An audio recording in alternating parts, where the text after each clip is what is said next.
안녕하세요. 영남탐정사무소입니다. 흥신소나 탐정사무소에 의뢰를 고민 중일 때 주의할 점에 대해서 오늘 이야기를 해보도록 하겠습니다. 끝까지 시청해 주시고 도움이 되셨다면 구독과 좋아요 부탁드리겠습니다. 일단 이런 고민을 하고 계신 분들이라면 분명히 힘든 상황에 처해 있는 분들이라고 보셔야 되겠죠. 뭐 예를 들어서 배우자의 외도 상황이라든지 아니면 뭐 어디 받을 돈을 못 받고 있는 분들이라든지 꼭 찾아야 될 사람을 꼭 찾고 싶은 사람을 찾아달라고 의뢰를 한다든지 뭐 그 외에 등등 뭐 어떤 사건이나 이런 데 대해서 조사를 필요로 하는 분들이라든지 급박한 절박한 사정에서 이제 의뢰를 고민 중이실 건데, 이런 상황에서 이제 정상적이지 못하고 좀 일을 못하는 흥신소에 의뢰를 했다가 뭐 사기를 당한다든지 아니면은 뭐 원하는 결과물을 못 얻어낸다든지 이런 상황이 되면은 굉장히 뭐 심리적인 충격이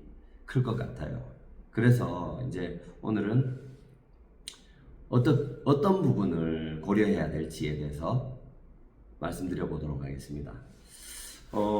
일단 요즘은 탐정사무소라 해가지고 탐정이라는 명칭이 이제 생겨나고, 이제 예전에 흥신소나 탐정사무소가 같은 거예요. 근데 사실은 예전에 흥신소 시절에는 어떻게 보면 이게 다 불법이었잖아요. 사업자도 없이 그냥 뭐 이런저런 뭐 심부름센터 개념으로 뭐든지 어려운 일을 해결해주는 해결사 개념, 이런 식으로 생각하시면 됐는데, 지금 같은 경우는 어느 정도 이게 뭐 사업자도 낼 수 있고 합법화가 돼 있어요. 그렇기 때문에 이제 뭐 광고도 뭐 대놓고 하고 뭐 이런 상황이기 때문에 조금 뭐 이런 것을 찾기는 쉬워졌는데 부작용도 있습니다.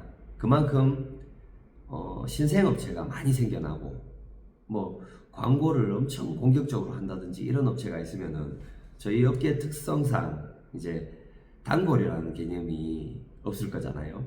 그렇기 때문에 이제 어떤 업체가 제대로 된 업체고 일 잘하는 업체고 또 뭐 정상적인 업체인지 비정상적인 업체인지 이런 거를 사실상 구분하기가 까다로워진 부분이 있어요.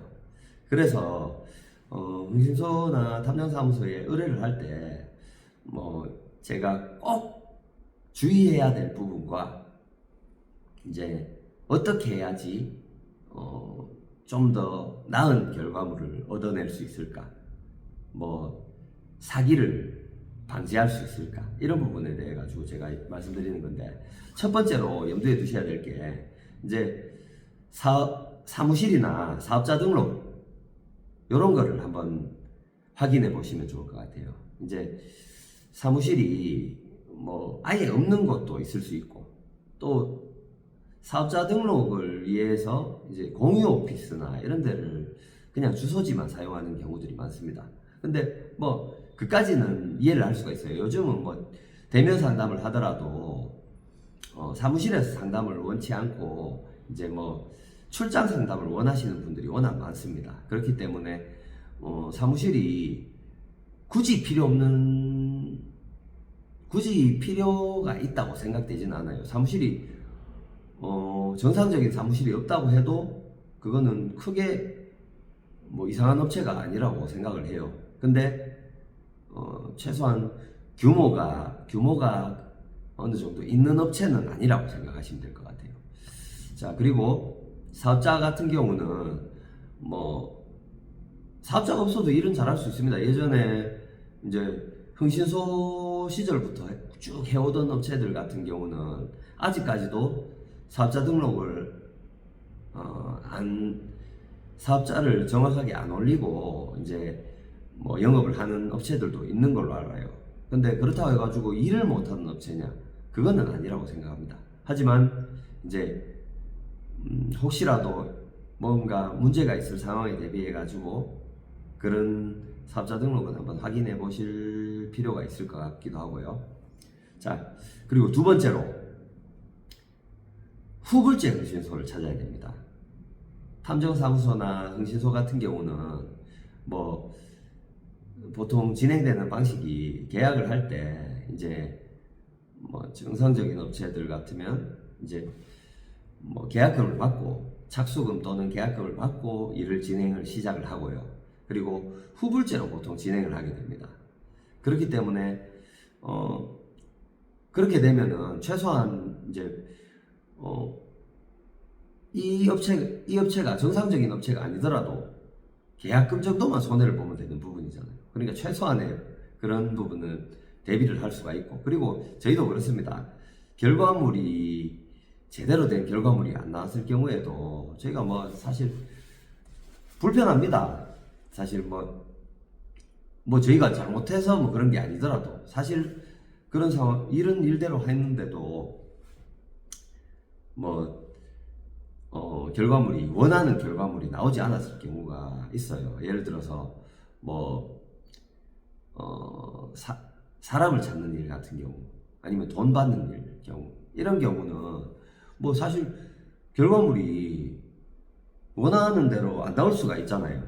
하지만 그렇다 하더라도 그래서 이제 저희 업체 같은 경우는 그 비용 자체를 이제 성공 보수를 따로 책정을 해가지고 분리를 해놨어요. 진행 비용과 성공 보수를 따로 분리를 해가지고 책정을 해놨기 때문에 그런 식으로 비용을 처리를 받는 업체를 찾으시는 게 좋을 것 같아요. 그리고 세 번째로 말씀드릴 거는 진행 과정이 투명한 곳, 이런 곳을 찾으셔야 될 것 같아요. 특히나 이제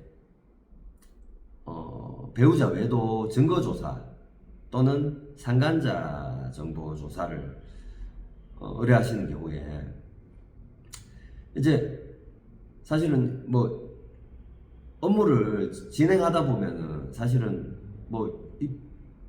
100% 이런 부분들을 믿을 수 있으려면은 뭔가 답답함도 없어야 되고 뭔가 믿을 수 있어야 되는 상황이게 되면은 최소한 며칠 단위로 보고를 해주는 업체, 저희 같은 경우는 1일 1보고가 원칙입니다. 그렇기 때문에 하루에 한 번씩 보고를 해드리게 되고요. 행적이라든지 이제 이런 그날 벌어진 상황, 증거물 이런 거를 바로바로 보고를 해드리게 돼요. 저희가 이런 부분을 바로바로 보고해드리는 거는 어떻게 보면은 서로 간의 신뢰가 굉장히 중요하기 때문에 그런 부분이에요. 예를 들어서 그렇게 하지 않는 업체가 있으면은 어떤 상황이 생길 수 있냐? 예를 들어서 그런 증거 조사를 하다가 증거를 어느 정도 수집해 놨는데 이렇게 하다 보니까 나중에 딴 마음이 생겨가지고 이 1인 업체나 좀 작은 업체 같은 경우는 그런 경우가 종종 있다고 하더라고요. 이제 상대 이제 대상자 쪽에 접근을 해가지고 이런 의뢰를 받아가지고 당신 배우자한테 이런 의뢰를 받아가지고 이만큼 증거가 모였다. 이렇게 돈을 요구하면서 이렇게 하면은